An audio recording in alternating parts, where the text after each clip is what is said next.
سورہ البقرہ آیت 282 میں قرض کا ذکر کرتے ہوئے گواہی کے بارے میں اللہ تعالیٰ نے فرمایا اگر دو مرد جو ہیں وہ گواہی دیں گے، لیکن اگر دو مرد نہیں ہیں تو ایک مرد اور دو عورتیں، یعنی دو عورتوں کی گواہی ایک مرد کے برابر ہے، گویا ایک عورت کی گواہی آدھی کنسیڈر کی جائے گی۔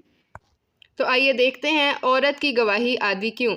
ڈاکٹر طارق، جنہوں نے سوڈان سے بک لکھی differences among men and women, انہوں نے اپنی بک میں ذکر کیا ہے کہ مرد اور عورتوں کے درمیان بہت زیادہ ڈفرینسز ہیں، جس کی وجہ سے ان کی ذمہ داریاں رسپانسبلٹیز بھی فرق ہیں۔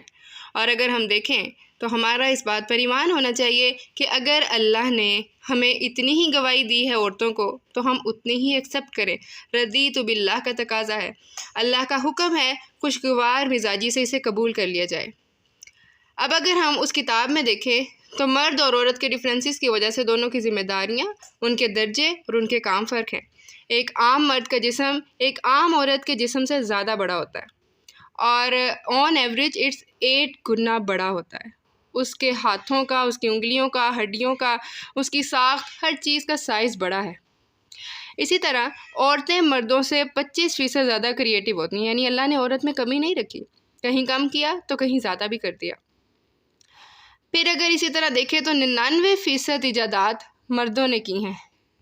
ایک مرد کی ہائٹ ایک عام عورت کی نسبت 7% زیادہ ہوتی ہے۔ یہ ایک ایوریج جو ہے نا وہ لی گئی ہے اسٹیٹسٹکس۔ 90% بیمار لوگ جو تھراپی کی ٹریٹمنٹ کے لیے آتے ہیں وہ عورتیں ہیں۔ پھر یہ بھی کہ ایک عورت کا دماغ ایک مرد کے دماغ سے 3 گنا بڑا ہوتا ہے، لیکن عورت کا دماغ 3 گنا بڑا ہے، لیکن پریگننسی اور چائلڈ برتھ میں اس کے بہت زیادہ جو سیلز ہیں، برین سیلز، وہ ڈیمیج ہو جاتے ہیں۔ اور عورتیں مردوں کی نسبت فزیکلی اور مینٹلی زیادہ میچور ہوتی ہیں، لیکن اس کے باوجود US میں لیڈرشپ میں 0.5% عورتیں ہیں، یعنی بعد میں مرد مینٹلی زیادہ میچور ہو جاتے ہیں۔ کب بعد میں؟ جب عورت میچور ہوتی ہے، اسے پیریڈز ہوتے ہیں، پھر فردر اس کی جو سٹیجز ہیں، پھر جب وہ شادی ہوتی ہے، ماں بنتی ہے، پھر بچے کو ڈیلیور کرتی ہے، پھر لیکٹیٹنگ سٹیج ہے، ہر چیز میں عورت اپنی فزیک کو، اپنے مینٹل ہیلتھ کو کھوتی جاتی ہے۔ تو اگر ہم کہیں کہ اللہ نے مرد اور عورت کو علیحدہ علیحدہ مقاصد کے لیے پیدا کیا ہے تو غلط نہ ہوگا۔ انسان کی تخلیق اور تربیت عورت کی پرائمری ذمہ داری ہے۔ اس کے بغیر عورت کی زندگی ادھوری ہے، کیونکہ عورت کی باڈی ہی ایسے بنائی گئی ہے۔ اب اس مقصد کے لیے اسے تبدیلیوں سے بھی گزرنا ہے۔ بلوغت کے شروع میں ہی مینسٹرل سائیکل شروع ہو جاتا ہے، جو کہ پینفل ہوتا ہے، پھر حمل، پھر اس کے بعد مینوپوز، یہ سب ایک بڑا ہارمونل چینج ان عورت کی باڈی میں لاتے ہیں، اور عورت ذہنی اور جسمانی طور پر متاثر ہوتی ہے۔ اور پھر عورت کو اپنی رسپانسبلٹیز کو فلفل کرنے میں ان چینجز کی وجہ سے مشقت بھی آتی ہے۔ اسی طرح شمشاد ایم خان ایک رائٹر ہیں جنہوں نے بک لکھی دو عورتوں کی گواہی کیوں۔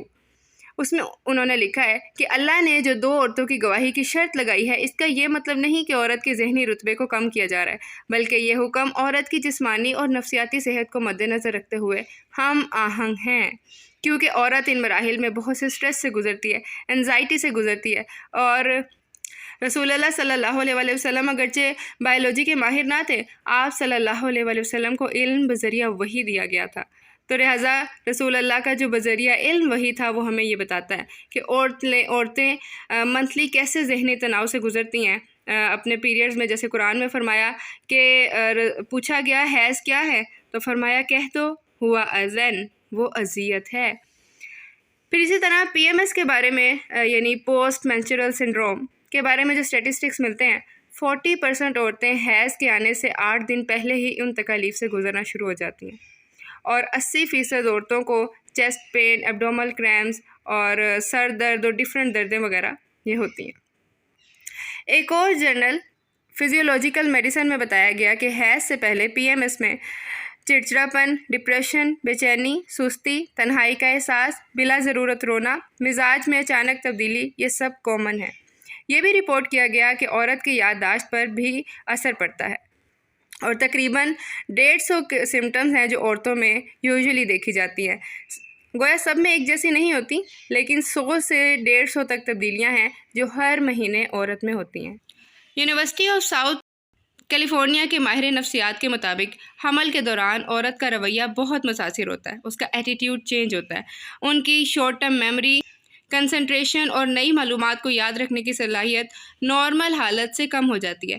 اس میں نسیان ہے، یعنی یہاں گواہی کے حکم میں کیا کہا گیا ہے کہ اگر بھول جائیں تو گواہی کے وقت تو کسی کو معلوم نہیں کہ وہ پیریڈز میں ہے یا حمل میں ہے یا اس کا مینوپوز ہے یا لیکٹیٹنگ پیریڈ ہے یا کوئی بھی ایسی فیز عورت پر گزر رہی ہے جو اس کی میموری کو متاثر کرتی ہے، کیونکہ عورت کی بلوغت کے بعد ہر چینج اس کی میموری کو ڈسٹروائے کرتا ہے۔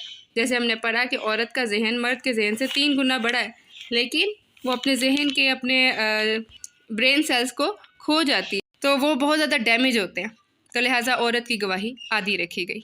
انہوں نے نصیحت کی، یہ جو ماہر نفسیات ہیں، کہ عورتیں ان دنوں میں اپنے لیے ریمائنڈرز لکھ لیا کریں، اپنا ایک تفصیلی کیلنڈر بنا لیا کریں، چابیوں وغیرہ کی مخصوص جگہ بنائیں تاکہ انہیں دقت نہ ہو۔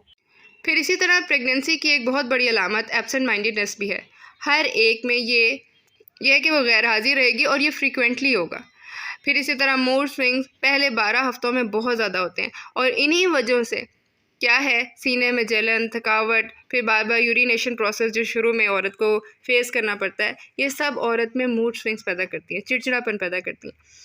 پھر یونیورسٹی آف کیلیفورنیا LA کی ریسرچ کے مطابق اعلیٰ تعلیم یافتہ عورتوں کے گروپس کو جب حمل کے دوران ٹیسٹ کیا گیا تو ذہانت اور یادداشت کے ٹیسٹ میں ان کی کارکردگی بہت کم تھی۔ حمل کے بعد وہ واپس آ گئی، یعنی بڑھ گئی۔ سب سے زیادہ حیران کن ریسرچ لندن میں ہوئی، جس میں یہ پتہ چلا کہ حاملہ عورتوں کے دماغ حمل کے دوران وقتی طور پر سکڑ جاتے ہیں، جبکہ مرد کو ایسی کسی تبدیلی کا سامنا نہیں کرنا پڑتا، وہ محسوس بھی نہیں کر سکتا۔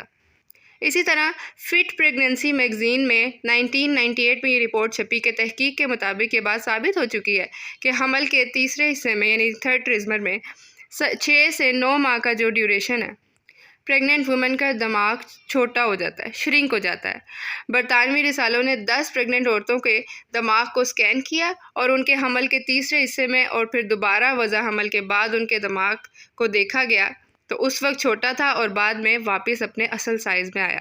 10 کی 10 عورتوں کو ایسا ہی ہوا، اور وجہ یہ بتائی گئی کہ حمل کے دوران برین سیلز کا والیوم کم ہو جاتا ہے اور ہارمونل چینجز کی وجہ سے ایسا ہوتا ہے۔ پھر اگر ہم دیکھیں تو قرآن نہیں، کون کہہ رہا ہے؟ یہ نان مسلمز کہہ رہے ہیں، اور نان مسلمز عورت کو کیا ان باتوں سے ڈیگریڈ کر رہے ہیں؟ نہیں۔ پھر اگر عورت کو قرآن یہ کہے کہ اس کی گواہی عادی ہے تو پھر عورت یہ کیوں سمجھے کہ اس کا رتبہ کم کر دیا گیا ہے؟ یہ تو دراصل عورت کے ساتھ آسانی برتی گئی ہے، رعایت دی گئی ہے۔ پھر اسی طرح ڈیلیوری کے بعد دماغ جب اصل حالت میں آ جاتا ہے، لیکن ڈپریشن شروع ہو جاتا ہے۔ بچے کی پیدائش کے فوراً بعد 10 سے 15% عورتوں کو کلینیکل ڈپریشن ہوتا ہے، اور ویسے ڈپریشن عورتوں میں بہت زیادہ کامن ہے ان ساری چینجز کی وجہ سے۔ تو یہی وہ وجہ ہے کہ کہا گیا کہ عورت کی گواہی عادی ہے۔ اگر ہم آیت 282 کے اس حصے کو پڑھیں، پھر اگر نہ ہوں وہ دونوں 2 مرد تو 1 مرد اور 2 عورتیں، اور ان میں سے جنہیں تم پسند کرتے ہو گواہوں میں سے، کہ بھول جائے ان میں سے کوئی ایک تو یاد دہانی کروا دے ان دونوں میں سے ایک کو دوسری۔ تو عورتوں کی گواہی یہاں مؤنث کا صیغہ ہی استعمال کیا گیا کہ عورتوں کے لیے ہے کہ اگر عورتوں میں سے کوئی ایک بھول جائے تو وہ ایک دوسرے کو یاد کروا دے۔ وآخر دعوانا ان الحمد للہ رب العالمین۔ الہی آمین۔